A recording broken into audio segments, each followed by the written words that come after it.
Isang kaaway ang naging kaibigan.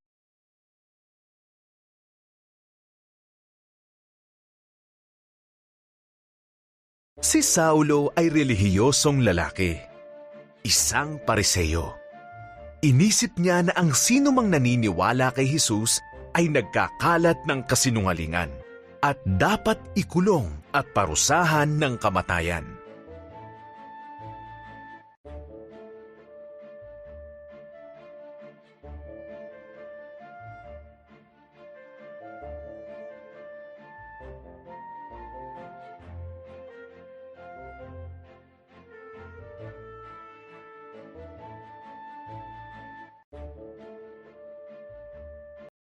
Papunta si Saulo sa Damasco upang hulihin ang mga tagasunod ni Jesus. Bigla siyang napalibutan ng liwanag.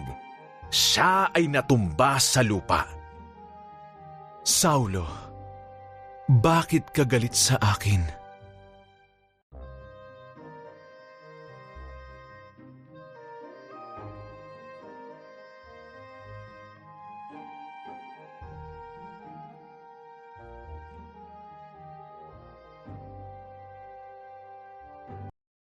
Sino ka, Panginoon?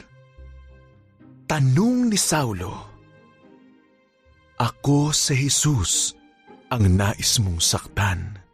Sagot ng tinig. Pumunta ka sa Damasco. Doon mo malalaman ang dapat mong gawin.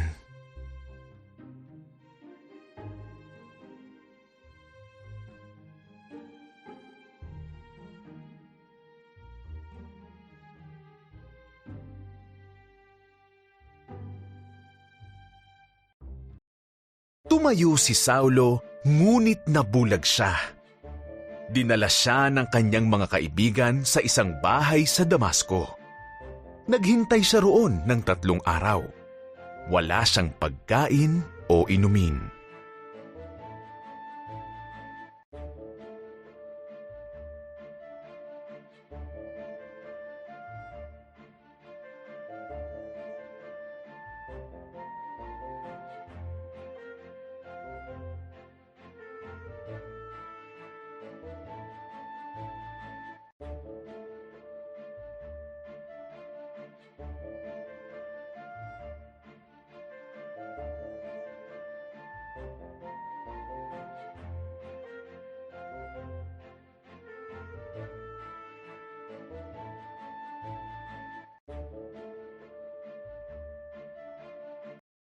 Samantala, nagpakita si Jesus sa isang pangitain kay Ananias, isa sa kanyang mga tagasunod sa Damasco. Iniutos ni Jesus na puntahan niya si Saulo at ipanalangin ito upang muli itong makakita.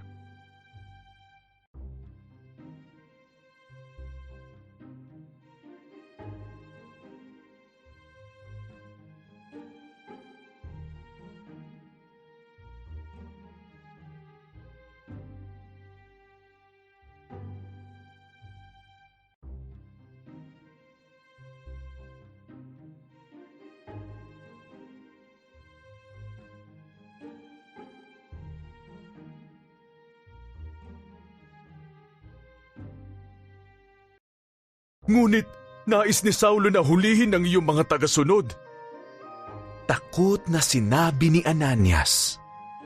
Alam ko, sagot ni Jesus, ngunit nais kong gamitin si Saulo upang malaman ng mga tao sa buong mundo ang tungkol sa akin.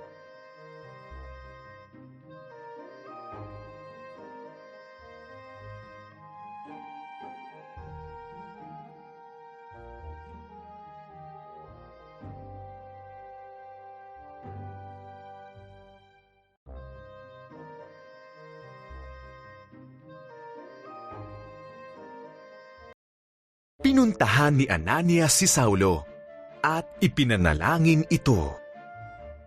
Ipinadala ko ni Jesus, sabi ni Ananias, upang muli kang makakita at mapuspos ng Espiritu Santo. Muling nakakita si Saulo. Pagkatapos siya ay nabautismuhan.